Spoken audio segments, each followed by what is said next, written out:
Hello everybody and welcome to another loadout video. This one is connected to the wildlife photography video what was out yesterday. Again, it is just a kit video to go with what I've taken, what I use, etc.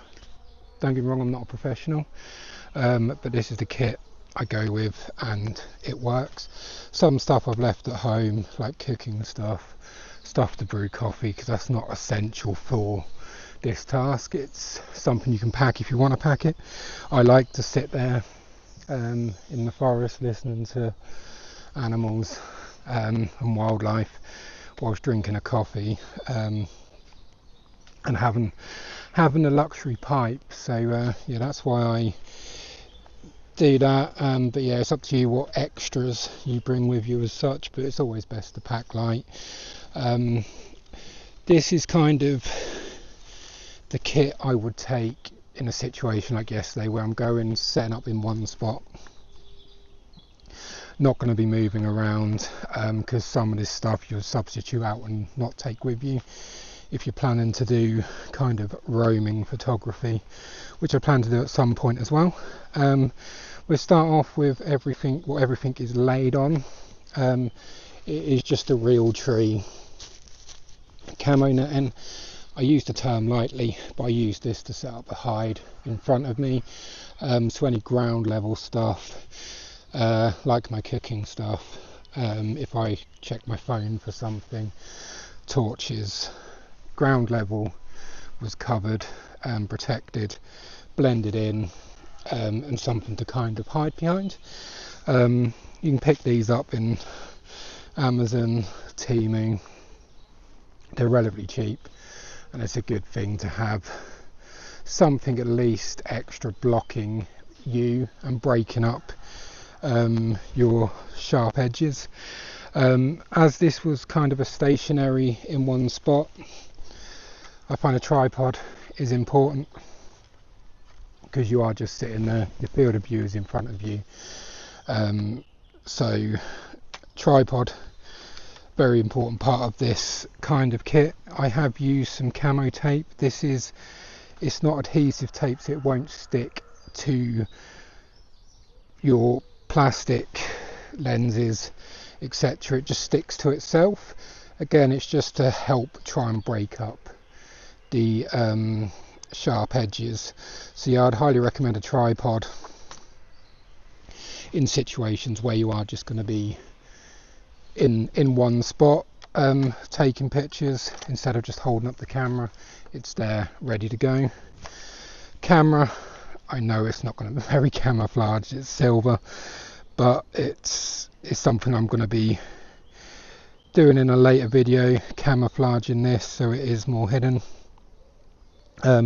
This is a Canon EOS 200D. I don't know the exact price of these. I got this, I've done a kind of a swap deal with a friend, and so that is the camera I use. I think it's a brilliant camera. The photos I've taken so far, I've been more than happy with. I take two lenses with me. I have my standard 24mm lens for close-up shots, test shots, anything was kind of very up close and personal to me. It's more if I do wildlife walks and things like that, if I want to get some pictures of flowers and stuff like that. But my go-to lens for my wildlife photography is the Canon 75 to 300mm lens. It is good if you want to get into portrait wildlife photography. You're going to need something better than this. I like to get the scenery, the animal. I've forgotten what the actual technical term for the shot is called, but I like to get sort of the wildlife in their surroundings, so they are a small part of the photo. I will link everything again in the description where you can get it from. You can pick these up second hand. I think this was £70, and it does the job perfectly. Always bring a power bank with you it was no good in my video because I actually forgot the charger for the battery. So I had everything to charge a battery apart from the actual bit in between, the adapter. So yeah, I always take a power bank with me. One, because I record everything I'm doing, so I need to make sure my GoPro batteries are charged, but also for charging batteries on your camera, because that's why my trip got cut short, because the battery ran out, unfortunately. On this type of trip, highly recommend a head torch or some form of torch other than your phone. Reason being, for this type of for wildlife photography, you need to aim for the golden hours. So first hour from sunrise, final hour before sunset. So you're either going to be going into a location in the dark, or you're going to be leaving a location in the dark. Especially if you're going into woodland, you're going to have branches, fallen trees, debris on the floor which you could trip over. So it's always good to have a head torch, to one, get set up, two, to get in, get out, and make sure you've kind of got everything if you're doing it as it's getting dark. As this was a kind of a static trip, I just have a simple little foam mat, so I'm not sitting directly on the ground, because you don't want, one, if it's damp, you don't want to be sitting there getting damp, and two, this time of year it's cold. You'd have seen my breath in the beginning of the video. We're actually minus temperatures last night, or would have been Friday night, not last night. Friday night would have been minus temperatures.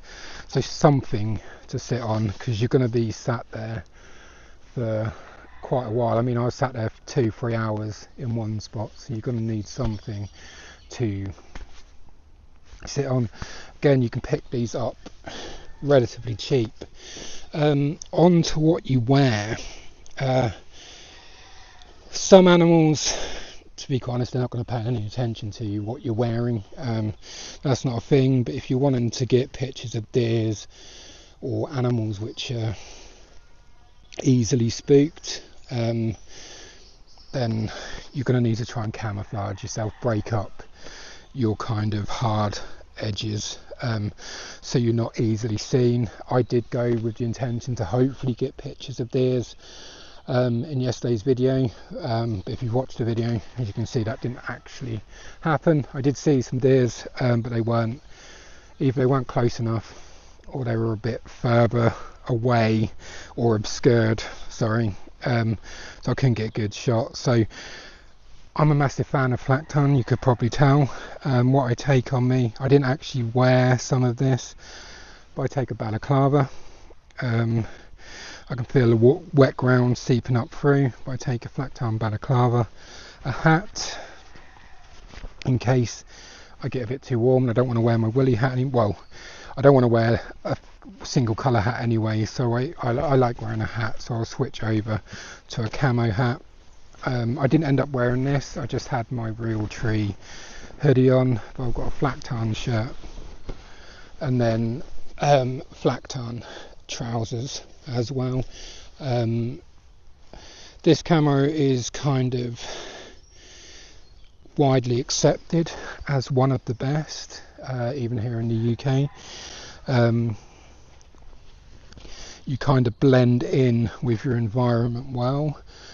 Obviously camouflage isn't a necessity, you could be well and truly hidden in some form of hide, but for me, trying to obscure yourself as much as possible is a very important factor. The next items, this is going to be dependent to time of year. I wore these on the early hours of Saturday morning because it was cold and I knew I was going to be stationary, so it's just some simple army surplus long johns, army surplus base layer, and then the army surplus base layer fleece as well, which I highly recommend getting. They're so comfortable. It's got a longer back, so it tucks right into your trousers, so you don't have to worry about that riding up out of your trousers. And these keep you lovely and warm. I mean, my hands were cold, my face was cold, but yeah, you could I didn't feel cold, which is very important when you're sat in one spot. You don't want to be shivering. You want to be comfortable as possible when you're waiting, because you could be waiting ages for that one shot. I took my RSPB hat with me today. That's what I wore to location, but I didn't wear it for long because I did get quite hot on the head and switched to this when I was at the location. Gloves and knife, something I always take with me. I don't know, with this I might have needed to cut a hole to support it with branches. Luckily I found a spot where I could kind of snag each corners in the split in a tree, and it was a perfect spot. But sometimes you do need to improvise with getting these up. Something I've added to my kit recently, and I advise this being in every kit you go out with. Wildlife photography may not be so much, but you might trip, fall, catch your hand on a stick or something like that.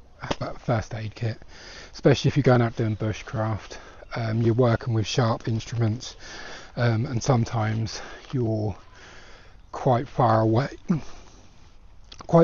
from any sort of help. So yes, highly recommend a first aid kit being in every kit you take out with you. And finally,